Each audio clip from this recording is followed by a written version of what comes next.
What's up, YouTube? This is Too Raw for TV. So before I get into this video, I want to give a shout out to a couple of subscribers for showing love to the channel. Shout out to King Mo Jackson for once again showing love to Too Raw for TV with a donation to the channel via the Cash App. He says, "Love the podcast, brother. Keep up the good work. Will do. Will continue to do the best that I can. Much respect to you."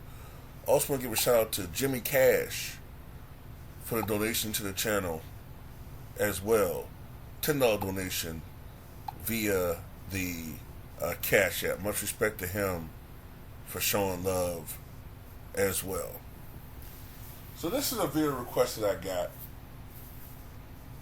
from one of my subscribers, and this might be one of the most difficult videos for me to do, and that is, who do I think was better between Larry Johnson and Shawn Kemp? And the reason why I think this video is kind of difficult, because I can't think of too many games where they played against one another. They didn't play in the same conference. Of course, they played against one another, but you know, you can make the argument that when they did play against one another, they were never the marquee matchup. Maybe a few times earlier on, obviously, when Larry Johnson was with the Hornets and the Suns were coming in town. But then you can argue that by 94, 95, 96, 97, Gary Payton was getting a little bit more shine then. Kemp did as well. Don't get me wrong. But Gary Payton had developed so much as a player that it wasn't like it's just Shawn Kemp's team. And then after 97, to me, is when Shemp. Mo. But anyway, that's when Kemp, I think, started slowly declining after 97. He started putting on a little weight. The Reebok, what is it? The Reebok contract debacle. Then he started putting on weight, and he had issues with the Sonics and them signing Jim McIlvain and not giving him money. Then he went to Cleveland. Wasn't the same guy. And then after the lockout, man, he just, the booze, the coke, the food, it just threw him totally off track. I mean, just never the same guy.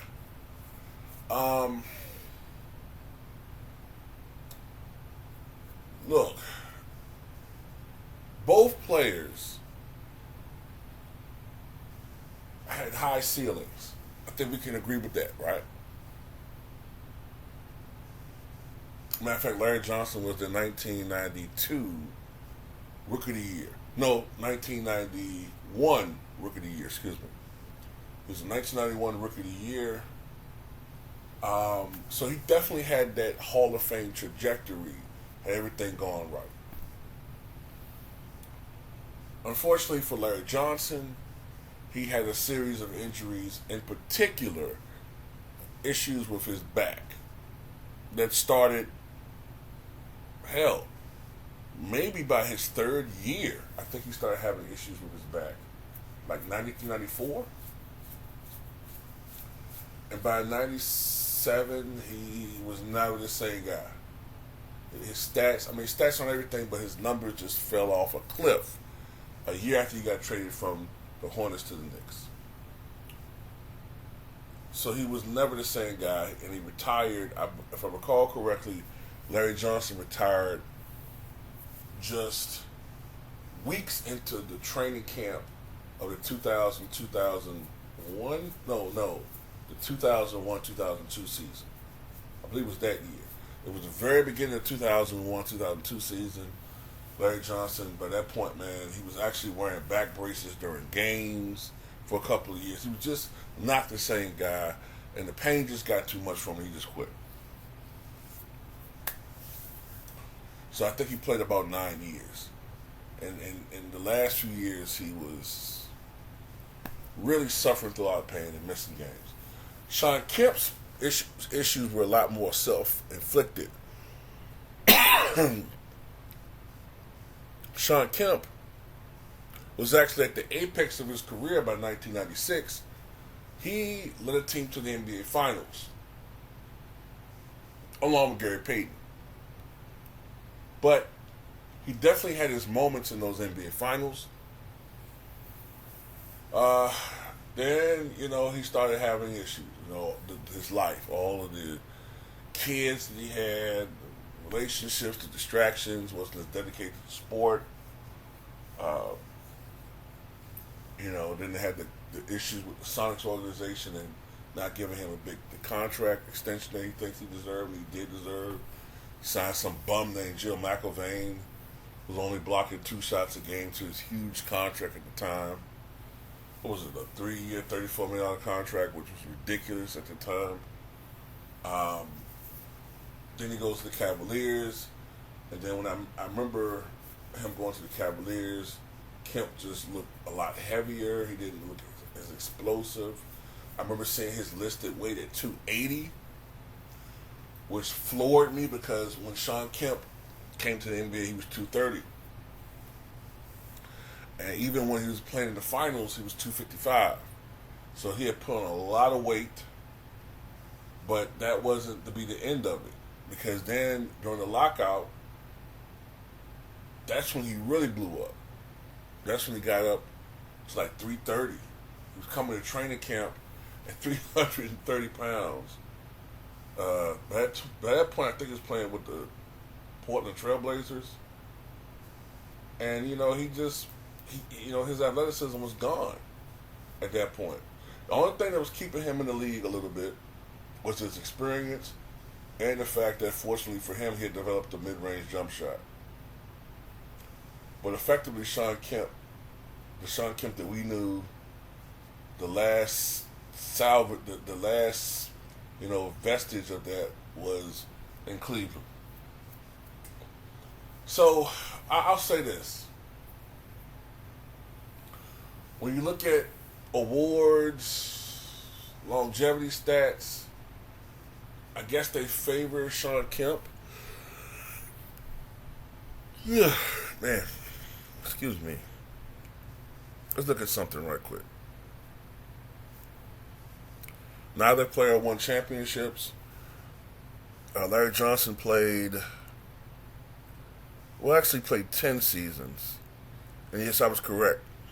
He retired just weeks into the 2001-2002 training camp, but before the season started.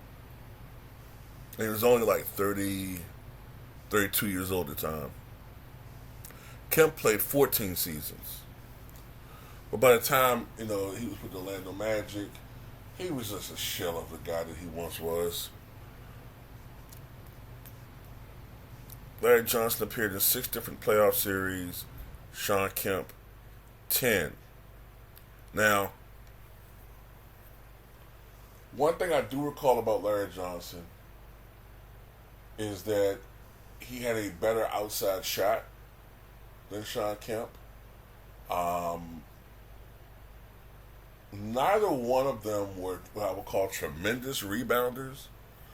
But I guess I would give the edge to Kemp a little bit more because I recall Kemp averaging 9.5, 10.5 rebounds a little bit more frequently than Larry Johnson, who had a couple of years averaging 10, 11 rebounds, but after the back injuries, I think he was more around the 8 total, 7.5, 8 rebound total. Anything else I want to say? Defense.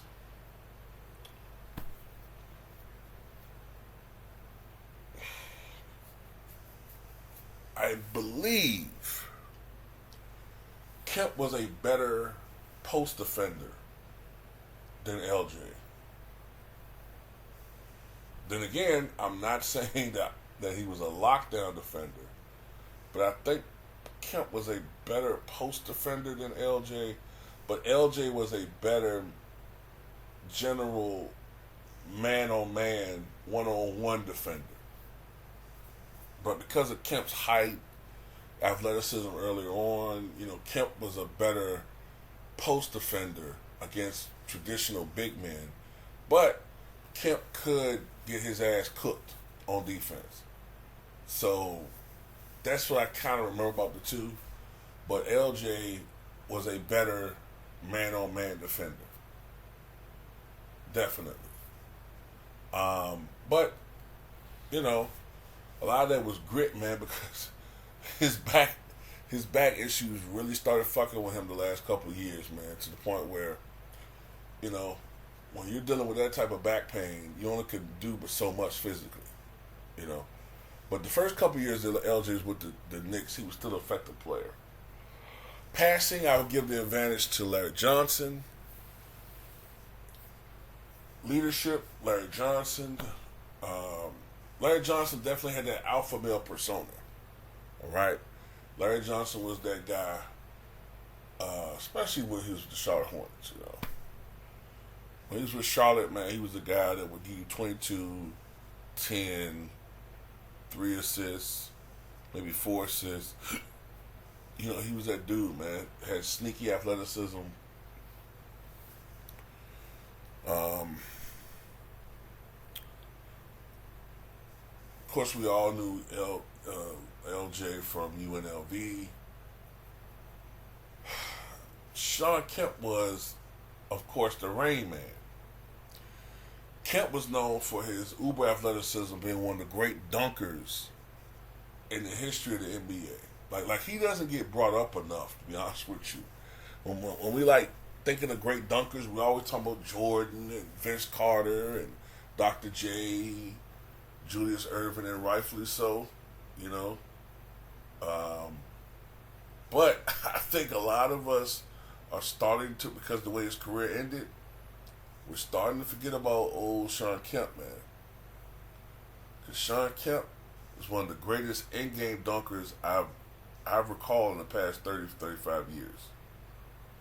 Embarrassing dunks. Like Shawn Kemp had those monstrous, rim breaking dunks like Dominique, but he was bigger than Dominique.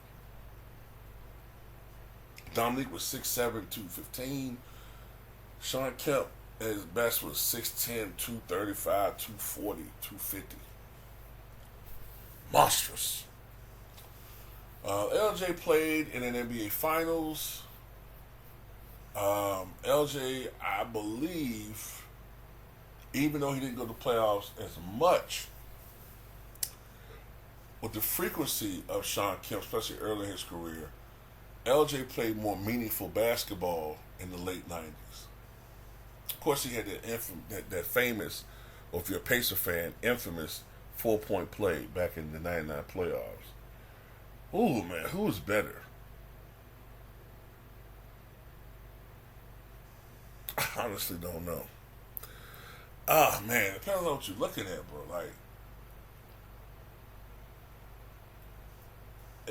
I guess by the slimmest of margins, I would have to, just because of career achievements, maybe I had to give it to Shawn Kemp. Maybe Kemp.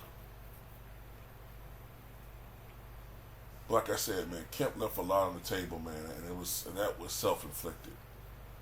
That's his fault that he gained 80 pounds. It's not anybody else's fault. That's his fault. Larry Johnson, I forgot some of the details surrounding some of the injuries he had. I can't remember whether some of the stuff was self-inflicted or he did dumb shit. But I know for the most part, you can't really blame people for most injuries. They happen.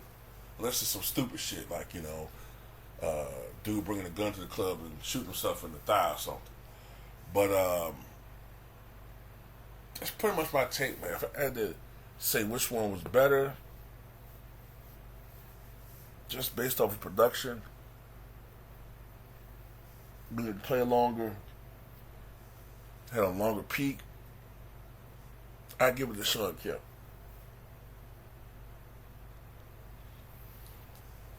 That's my take on it, at least. Um, both were okay free throw shooters. I think Kemp was more around 70%. LJ may have been more around 75, 76%. Um, After his athleticism began to wane, I think Shawn Kemp was more around that 44, 45, 46% shooting range.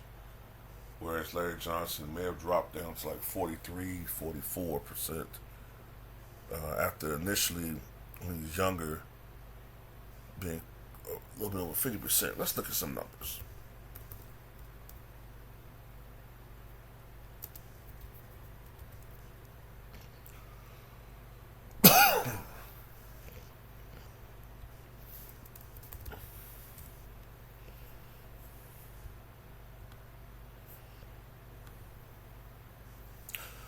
All right, Shawn Kemp for his career averaged 14.6 points, 8.4 rebounds, 1.6 assists.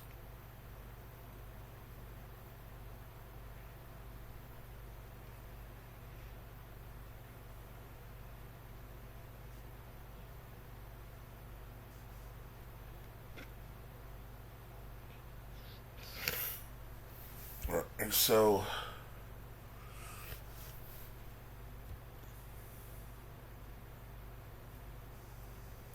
last 3 years of Shawn Kemp's career, he averaged 6.5 points, 6.1 points, and then 6.8 points for the Orlando Magic. So 6.5 points on 42% shooting, 77% from the line. And Shawn Kemp at his best, 1992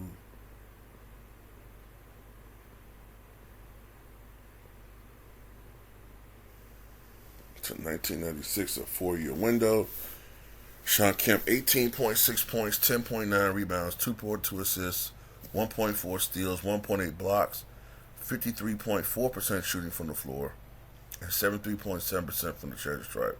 See how much more efficient he was then. Then you look at Larry Johnson.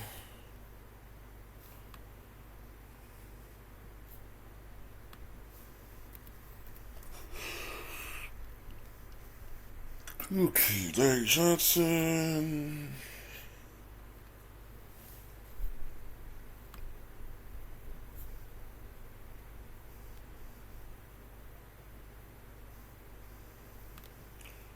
Last 3 years of his career, Larry Johnson averaged 10.8 points, 5.6 rebounds, 2.3 assists, 43% shooting from the floor, 33% from downtown, and 79% from the free throw line. So he was not very efficient, as I recall, last few years of his career. But his best years,